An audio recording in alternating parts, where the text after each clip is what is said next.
One of the things that I found hardest about struggling through infertility and IVF was how much this journey took over every single part of my life.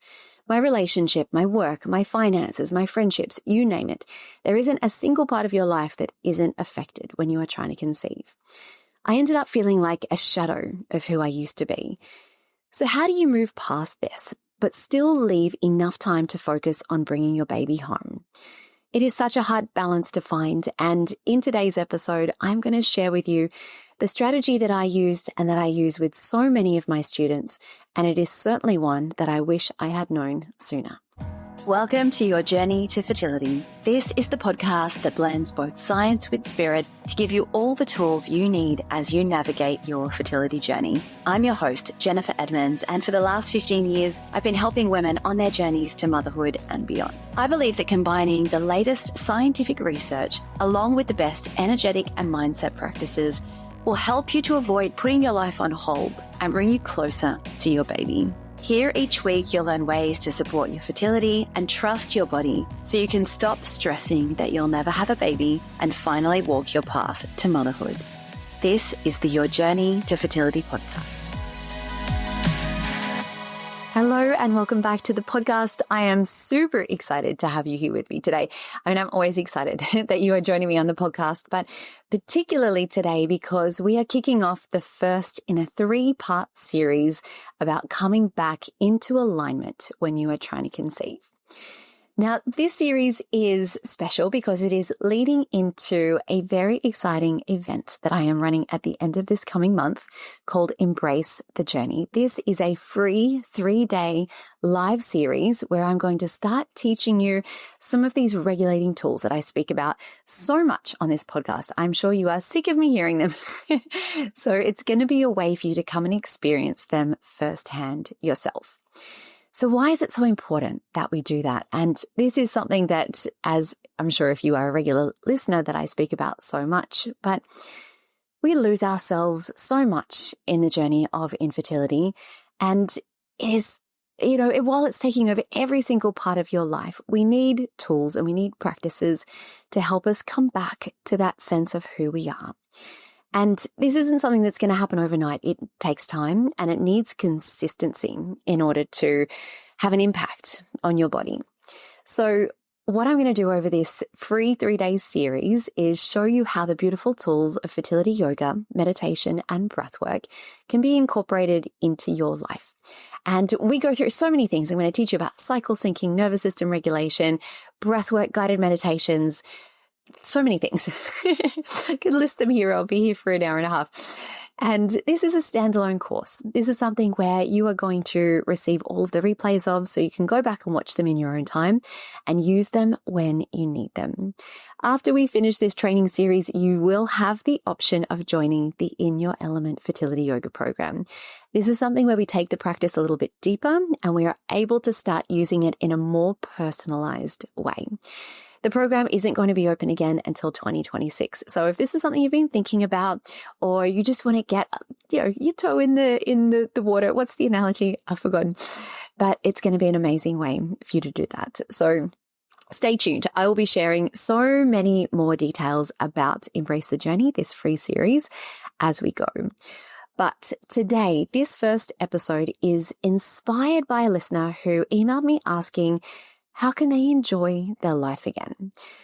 Oh, and I related to this so much, and I'm sure you do as well. And I see posts on social media all the time that just there's nothing to look forward to anymore when you're struggling with infertility. And it's so hard because, it's not a medical diagnosis in the sense that you don't know what your longevity is going to be, or, it's not like your family and friends it's something that they've been through, so they understand what you're going through. It really is this unique journey where there's nothing physically wrong with you in a broad sense, but at the same time, you just can't go back to who you are. Your life has been changed forever.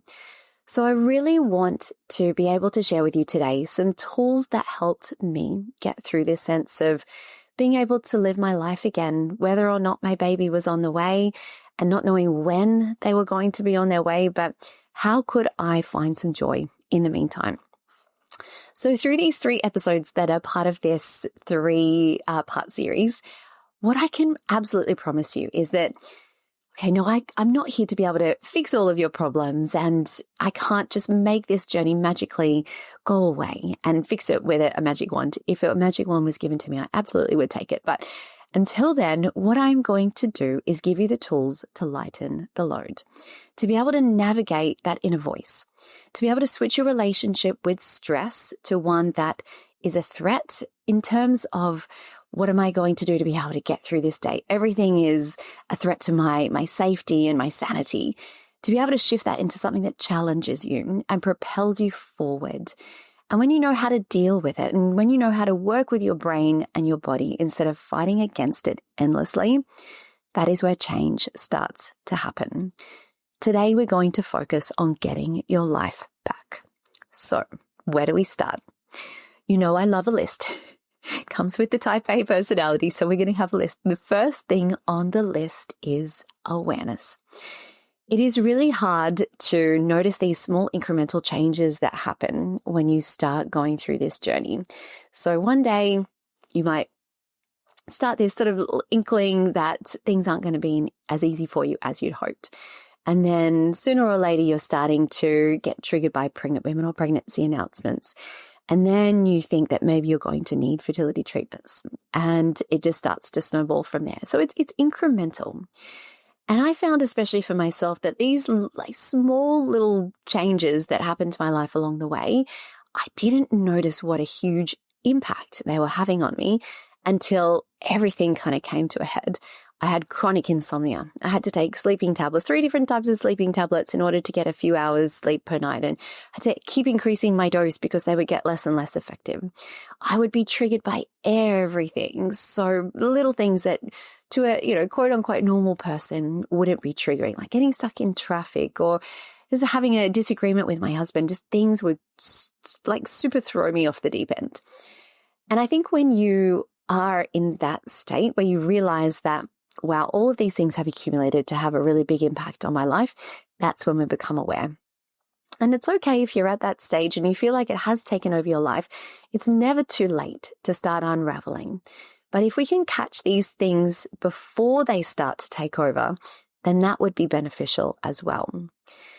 Really acknowledge that this is an emotional roller coaster. The hope, the heartbreak, the comparison, the self-blame, the endless decisions that you have to make, and you don't, your doctor says, well, here are all the options. I'm like, well, how am I meant to know what the best decision is? It is so overwhelming. So just being aware of all of these things that are having an impact on you is huge.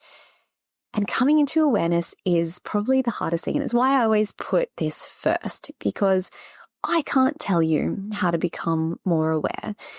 I can give you, again, some little prompts and some tools, but you've got to come to that on your own. When we are thinking about all of this chronic dysregulation that's happening within our lives, we know that the nervous system's response is survival mode. So you're constantly like bracing for bad news, endlessly Googling, asking ChatGPT, what does this mean? What does that mean? And you are monitoring every little thing, especially within your body. You think, is that cramp implantation? Is that cramp my period is coming? We analyze our bodies so much. We worry about everything that we're eating. We stress about the exercise that we're doing. So chronic stress and dysregulation, as we know, can interfere with the delicate balance that our reproductive hormones have within our body. And that impacts ovulation, it impacts sleep, your luteal phase, it impacts digestion, everything. So we know that chronic stress, chronic dysregulation is a problem, and it is something that we need to address. We are going to address that. But before we get to it, I really want to remind you, and I know you hear this all the time, but it cannot be said enough. None of this is your fault. Your nervous system is very clever at keeping you safe. Your autonomic nervous system is way smarter than all of the smartest people on the planet put together. Because even the most cleverest people that have ever lived, they can't tell your heart to beat every moment of the day. They can't tell your liver to detox whatever is going through your system. They can't tell your gut to digest for you. Your autonomic nervous system does all of it. It is the most highly evolved system within the human body that has evolved over literally hundreds of millions of years. You are no match for this system. So when you are coming up against triggers, things that are not going well, things that you're finding difficult in your life, all your brain and your nervous system is doing is trying to keep you safe.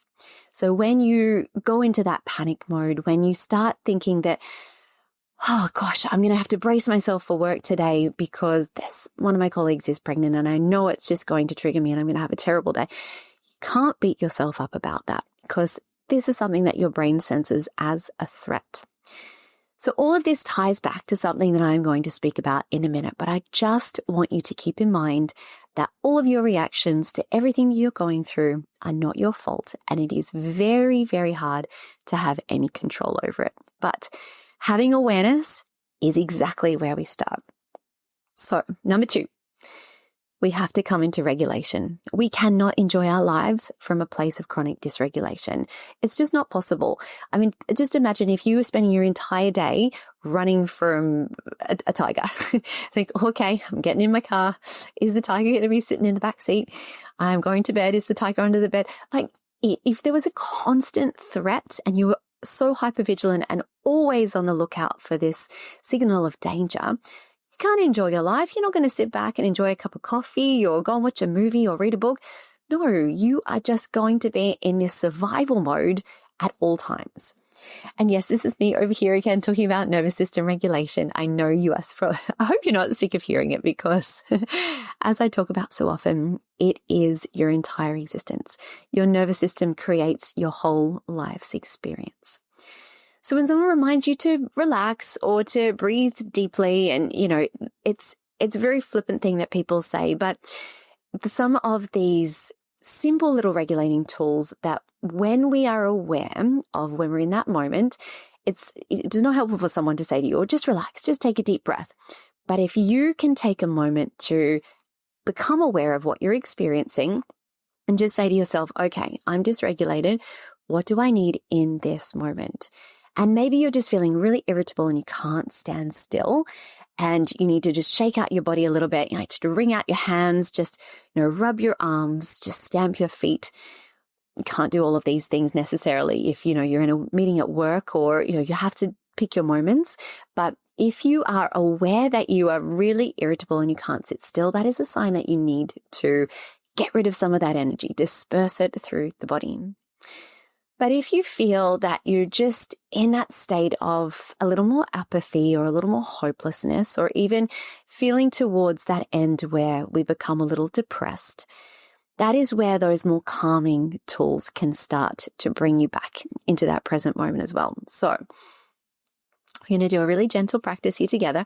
And this is something you can do if you're driving, if you're walking, anywhere at all. You can keep your eyes open if you're driving or walking, please. But otherwise, if you're in a space where you can close your eyes, I want you to do this now. This is only going to take a few seconds. So I want you to just become aware of your body. Can you soften your brow, your jaw? Let your shoulders fall a little more away from your ears. Maybe you're holding tightness and tension in your belly or your pelvic floor that you didn't notice was there. Can you widen your chest just a little? Expand your heart. Just notice how good it feels just to become aware of these little areas of tension and let them go. And take a nice long deep breath all the way in through your nose now. Full big belly breath. Hold for just a moment at the very top. And then through the nose we go into a slow exhale. The slowest exhale you can manage, slower than that inhale. I'm going to do that 2 more times. Full big belly breath. So really use all the expanse of your lungs, your rib cage, your belly, your chest, your upper back. And then release it slowly down. And just take 1 more like that.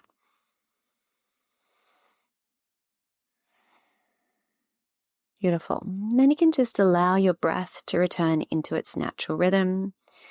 And you can even hear in my voice, I'm talking more slowly, The tone of my voice has dropped a little bit. Even I'm more regulated.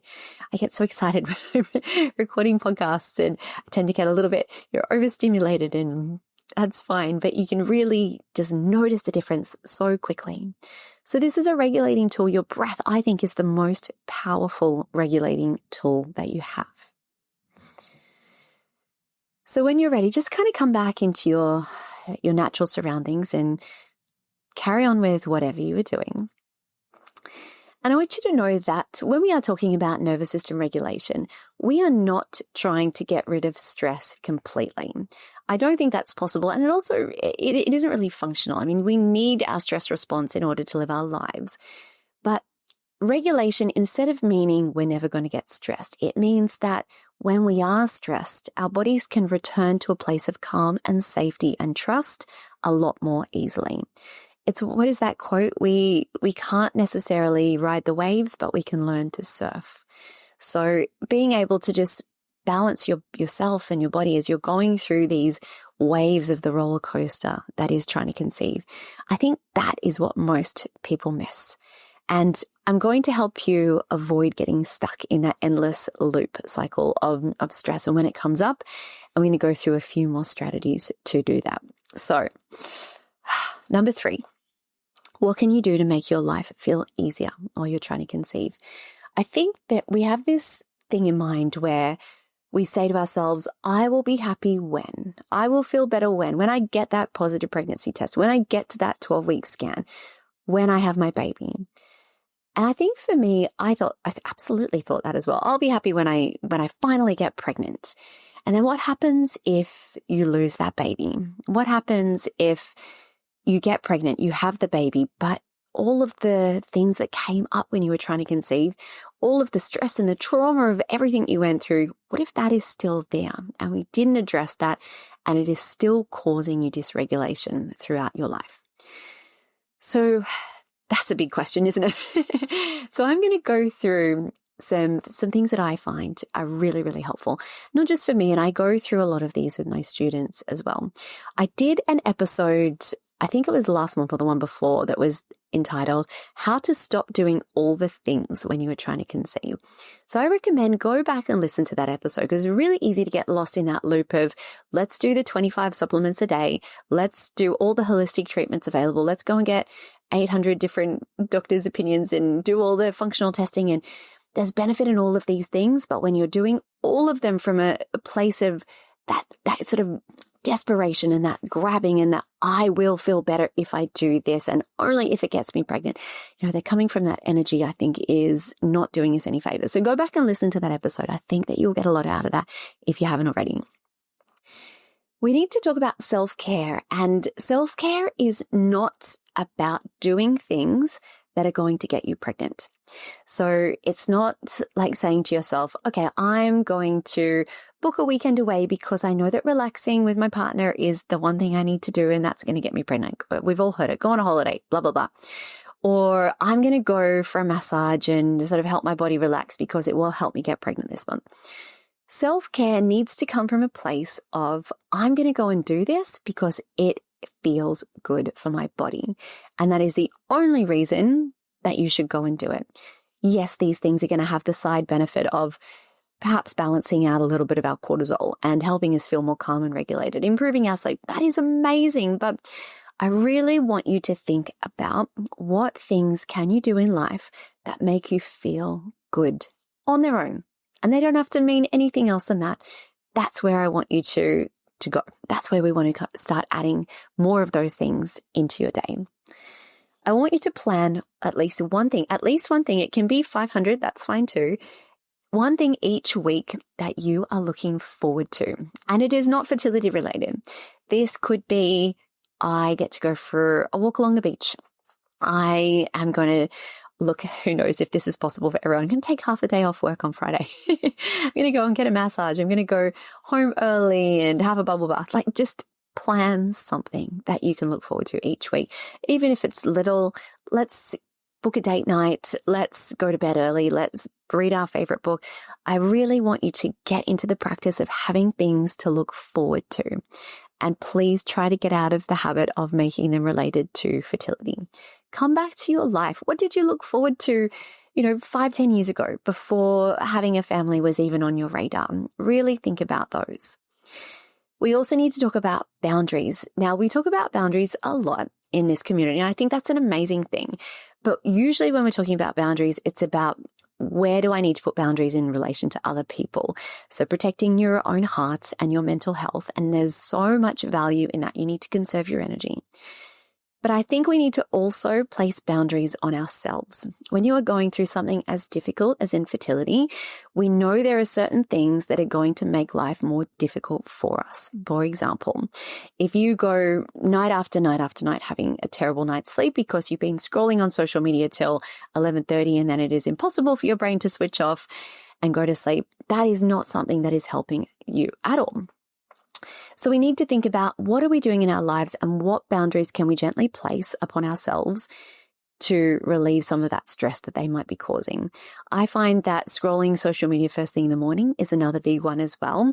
So just that mindlessness, that tendency to go for your phone when you're bored, and then knowing that potentially you are going to be triggered by things that you see on social media, or even non-fertility related. I mean, anyone just has to open any news site at the moment to see what is going on in the world to be enormously triggered. Our nervous systems, our poor brains, they were not designed to have the capacity to deal with these horrific problems of everybody in the world all at the one time. I'm not saying don't read the news and be completely ignorant about what's going on, but choose when you read the news, when you want to open your phone. Let's get out of that habit of just reaching for the phone every time you're feeling bored or you don't know what else to do or you're looking for a way to distract yourself. So come back to your regulating tools. Yoga, meditation, breathwork, they're my favorites, but you're going to find your own. I am completely aware that yoga isn't for everyone. I'm a yoga and meditation teacher, so of course that's what I love to speak about. But you go find your tools that work for you. Maybe it is being out in nature. It's going to the beach. It's doing a particular form of exercise. It's being with certain people, journaling, reading, little practices that help you. So I hope when you put all of those things together, that starts to give you some tools to start living your life from a place of how can I bring a little more ease and joy back into my day just today? And you only need to decide moment by moment. You don't need to decide and plan next month, next year. Let's just take it day by day. All right, last thing on the list. So I'm going to give you some homework. I maybe probably shouldn't call it homework. No one wants to do homework. I am going to give you some optional homework, but I highly encourage you to do this. It is a journaling practice. I'm going to give you a couple of journaling prompts. So if, again, you are out walking or you're driving, then perhaps this is something you just want to save and come back to later when you've got the time and space. This will take you no more than 10 minutes.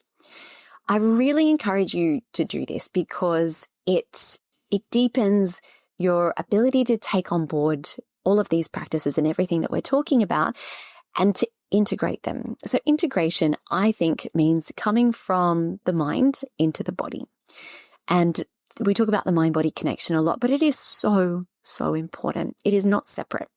It is something that we can't get away from. So we can hear all of these things and we can go, yes, I agree with that. Yes, I'm going to, but to actually put it into practice really brings your body into it. And that's where we make change. So I'm going to give you 2 journaling prompts. They're 2 questions that you can write down and that I want you to go through. So the first question is, what would it feel like to live without the fear of never having my baby?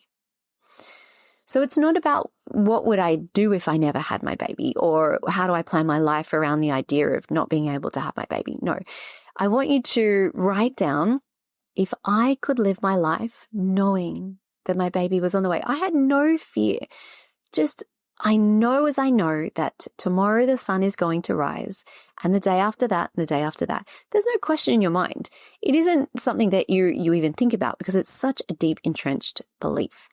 If I had that same belief that my baby was on the way, how would I feel and how would I show up in my life and how would I feel within my body? And then the second question I want you to write down is, when I picture my life without fear, how does this show up physically?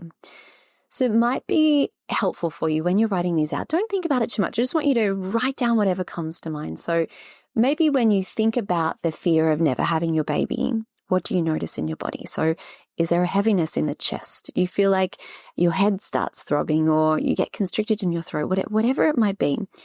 And then ask yourself, take a few deep breaths, and then ask yourself, if I could live my life without this fear, if I knew my baby was on the way, then how would I feel within my body? So those two questions, what would it feel like to live without this fear of never having my baby? And when I picture my life without this fear, how does it show up in my body? And I encourage you to spend just 2 minutes visualizing and visiting that person that already has the baby, already has the dream life. If you're going to focus on all of the what could go wrong and all of the terrible worst case scenarios that we tend to build up in our minds, you owe it to yourself to spend 2 minutes a day just entertaining the idea that maybe you get everything that you ever wanted. I did. I see people doing this every single day. And often it comes from the most unexpected places. When doctors told them it was never going to happen, it is possible. And I want you to start getting into that space of you are capable and it is possible for you too. So tell me what you came up with. I invite you to share your answers or any kind of takeaways that you have. You can voice note me. I love the little voice note, little tool that we have in the show notes. You can just send me a quick download, DM me, send me an email. I would love to hear from you. So if this resonated with you, I want you to know that all of this kind of stuff is exactly what we are going to be working alongside together in my free training series at the end of this month. So registrations are open. If you want to put your name down, visit the link in the show notes. It is www.elementpilatesyoga.com/waitlist. That way you'll receive all of the details. We start on Tuesday, the 29th of July. So put that date down in your diary, register right now, and you are going to get all of that information straight to your inbox. It is going to be such a safe place for you to just come home to yourself again. And I get chills when I think about things like that. It is where your nervous system, your body, and your heart all get to have that support that you need. So I'm going to be sharing a little bit more in upcoming episodes, but if you're already curious, like I said, put your name down, reach out to me if you have any questions. So to recap today, I want you to go back and listen again if you have the time and if you need to. But in brief, we want to start with awareness. We want to go through all of our regulating tools. Plan something for yourself this week, like right now, plan it right now that you are going to look forward to, and then write out your journaling prompts and let me know how you go. So next week, we are diving into part 2 of this free series. And the theme around this is going to be from disconnected to being in sync with your body. We're going to talk about how to rebuild trust with your body and reconnect with your intuition on this journey, something I am so obsessed with. So you don't want to miss it. I'm going to see you back here next week for that episode. But until then, I am sending you all my wishes as you continue your own journey to fertility. The most common thing I hear from students who are on their fertility journey is that the stress of trying to conceive has taken over their life. Your days end up being filled with endless appointments, navigating pregnancy announcements. You're trying to eat right, take all your supplements, and it is all you think about from the moment you wake up. I designed the Element Fertility Yoga course to support your body, your mind, and your mental health in 3 important ways: to synchronize your hormones, increase circulation and blood flow, and to help regulate your nervous system. But on top of this, the greatest gift that you can give yourself throughout this journey is a sense of peace, to help you calm your mind and just make this process feel easier. Every single one of my students tell me that this is the first thing they notice after starting a yoga, meditation, and breathwork practice. But on top of this, you have the amazing benefit of actually supporting and increasing your fertility. Studies have shown that those participating in mind-body programs as they're trying to conceive have success rates 3 times greater than those who don't. The course I've designed walks you through natural conception as well as fertility treatments and IVF cycles. And the best part is you can work through it at your own pace in the comfort of your home. The practices start from just 10 minutes per day. To learn more, visit elementpilatesyoga.com or see the link in the show notes.